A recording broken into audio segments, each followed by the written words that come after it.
Welcome back everyone. नमस्ते सभी को। आज घटस्थ योगा श्रृंखला महर्षि घिरंड में हम हृद धौती के दूसरे प्रकार वमन धौती को समझने के प्रयास को जारी रखेंगे। तो अभी तक हमने समझा कि वमन धौती भी दो प्रकार से पूर्ण की जा सकती है। पहली क्रिया कुंजल क्रिया और दूसरी क्रिया व्याघ्र क्रिया। तो कुंजल क्रिया के बारे में हम संपूर्ण जानकारी प्राप्त कर चुके हैं। तो आज हम जानेंगे व्याघ्र क्रिया के बारे में। योग शास्त्र कहता है कि भोजन करने के 3 घंटे के भीतर भोजन पच जाना चाहिए।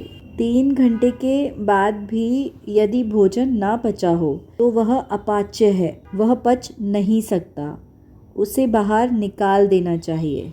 जानवर जैसे शेर, बाघ और कुत्ते भी ऐसा करते हैं, खा लेते हैं और उसके बाद जो अपाच्य भोजन होता है उसे बाहर निकाल देते हैं। भोजन करने के पश्चात विशेषकर जिनका पेट खराब रहता है उन्हें यह अभ्यास करना चाहिए। यदि अपाच्य अन्न पेट में रह जाए तो वायु विकार उत्पन्न होता है, जैसे डकार आना, श्वास में बदबू आना, पेट में कीटाणुओं का उत्पन्न होना। और यह तो सामान्य अवस्था है जिसको हम अनुभव करते हैं, लेकिन अगर यह शिकायत बढ़ती जाए तो अन्य रोग उत्पन्न हो सकते हैं। महर्षि घिरंड बतलाते हैं कि यदि भोजन करने के 3 घंटे बाद तक भी अपाच्य भोजन शरीर में रहता है तो उसे शरीर से बाहर कर देना चाहिए। और हठ योगी इस विधि का अभ्यास करते भी हैं। व्याघ्र क्रिया करने के बाद थोड़ा 20 या 25 मिनट रुककर कोई हल्का और नरम पदार्थ पेट में डालना चाहिए, जैसे दूध या दूध से बनी पतली खीर। और रोज खाने के बाद सुबह शाम व्याघ्र क्रिया नहीं करनी चाहिए, इससे हानि भी हो सकती है। इसलिए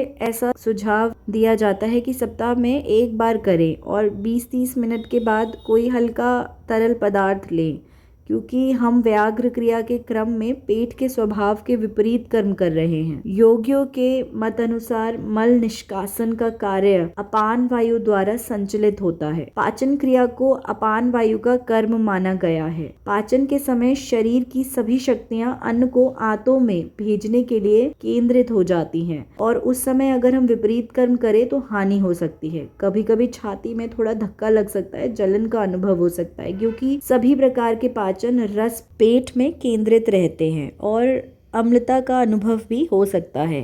व्याघ्र क्रिया शरीर के लिए अंतिम उपाय भी है, क्योंकि हम जो कुछ भी पेट में भर लेते हैं शरीर उसे पचाने का प्रयास करता ही है। इससे हमें भारीपन और कष्ट आदि का अनुभव होता है तथा पाचन प्रणाली को सामान्य होने में कई घंटे लग जाते हैं। आंतों को इन अनावश्यक कष्टों से बचाने के लिए यद्यपि यह अभ्यास कुछ अरुचिकर लगता है, लेकिन इसमें कुछ ही मिनटों का समय लगता है और हम बहुत से कष्टों और असुविधाओं से बच जाते हैं। चलिए विधि समझते हैं। भोजन करने के पश्चात 3 से 4 घंटे बाद पानी पीकर कंठ तक पूरा भर लेना है और कुछ क्षणों के लिए अपनी दृष्टि को ऊपर करना है और उसके बाद पानी को बाहर निकाल देना है। यह है व्याघ्र क्रिया।